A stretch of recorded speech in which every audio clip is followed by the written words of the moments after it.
about this next topic. It's the issue of forgiveness, unforgiveness. Mm-hmm. I know that this has been used to kind of try to manipulate women into spouses, especially into giving their husbands a pass, or maybe it feels that way.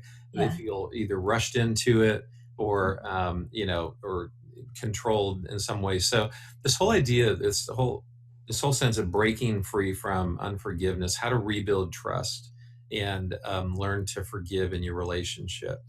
How does that? What's the juxtaposition of that with trauma? I'm really interested in your thoughts on that. What does that look like? Well, any time that there is a trauma at the hands of another individual, whether it's someone you know or don't know, um, along the path of healing, being able to let it go and forgive the offender has been found to be helpful. Mm. Um, do you remember that shooting where someone came in and killed so many people in a church, and he had been sitting there in a Bible study with them? Yeah, And I think that was Charleston. yeah, and they immediately forgave him. And Mm-hmm. what I heard them do is they weren't like emotionally forgiving at that point. No, no, of You course know, not. they were forgiving from, that's my stance. That's what I want to do. That's what I know is good for me to do. That's what I know as a believer that I'm required to do. But they also have to understand that the emotions of that are going to take a long time. Mm-hmm. So I think a lot of times what happens with partners is they are being given information, well, you're supposed to forgive, which they Mm-hmm. hear as forget or get over it. Yeah. And partners do need to do a forgiveness process. That's part of their grieving process, part of their Mm-hmm. healing process. But I always educate partners on it being a process. It takes time. The moment, this is what I say, the moment you think that maybe someday, eventually, you'll get to a place where maybe you might start to forgive, you've started the process. Mm-hmm. So all it is just saying, I'm open to it, but it takes really knowing what it is that you're forgiving. So Mm-hmm. forgiveness isn't like a blanket thing when there's been this kind of level of offense in a relationship. Sure, because there can be a real fear that you're just going to get hurt again. You're going I'm to get, just going to he's get going to hurt back the again. truck back over me all over Yeah. again. Because if I forgive you, that lets you know it's okay. Yeah. And so part of it is educating on what forgiveness is and what it isn't. It's not Mm-hmm. condoning, it's not excusing, it's not saying no big deal. In fact, forgiveness is required because something happened that shouldn't have happened. Mm-hmm. So just doing some education around what it is, what it isn't, and that it's different from trusting and Mm-hmm. different from reconciliation. I can forgive someone and never trust them again Mm-hmm. because they've not demonstrated trustworthiness. Mm-hmm. I can forgive someone and not reconcile with them, to not, rejoin in a relationship. I have choices there. Mm-hmm. So I find it really helpful to differentiate between forgiveness, trust, and reconciliation. That's a good point. That's a good point. So, what are the things that need to be in place to rebuild the trust in that relationship? What do you tell the spouse, and what do you tell the struggler? I would start with the struggler to say that it's their job to demonstrate trustworthiness. Yeah. Trust is like the most fragile piece of glass that you can imagine. And when it's shattered, there's no putting it back just the way it was, not quickly. You have to make something new Mm. with this kind of broken trust. So that's going to take time. That's going to take being consistent in your behaviors and your words and everything you do over a period of time. It's Mhm. not it's not words in that, well, I'm fine now, I'm not acting out, so trust me. Yeah.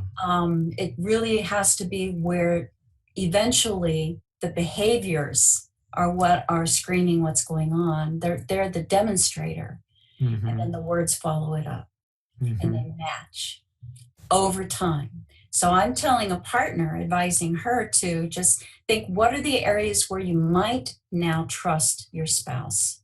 Mm. Because That's trust good. isn't all or nothing either. It's a little bit of this and a little bit of that. So is there one place right now where you trust your spouse a little bit? On a scale of 1 to 10, where would you put that? Okay, what would it take to get it to move a little bit? And then they know what they're looking for. So they may trust their spouse to go to work and come home. They may trust their spouse to be a good dad, but they don't trust their spouse to be honest with them Mhm. or to not act out. So those are the areas where they're watching for those behaviors. What does trustworthiness look like for Mhm. someone who isn't acting out?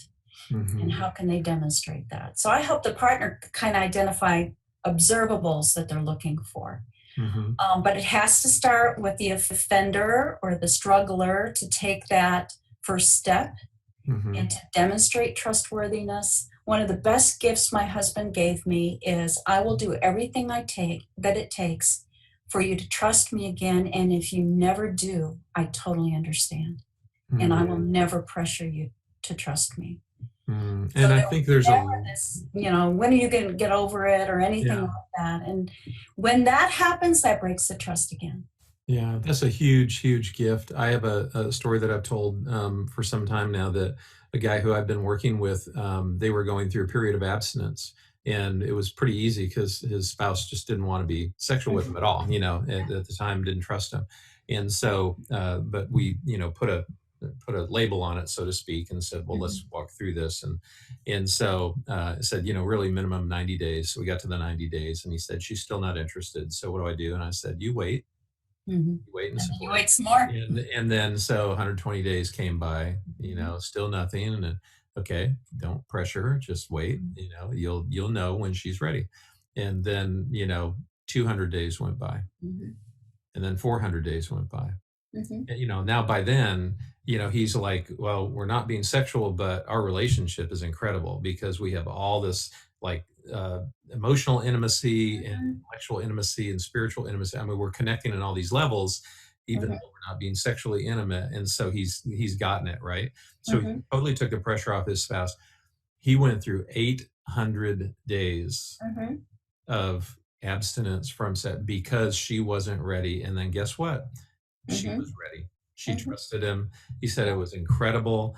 And Mhm. they, started to develop that part of their relationship, ended up getting pregnant Mhm. and had their first child. And the significance of that is, Yeah.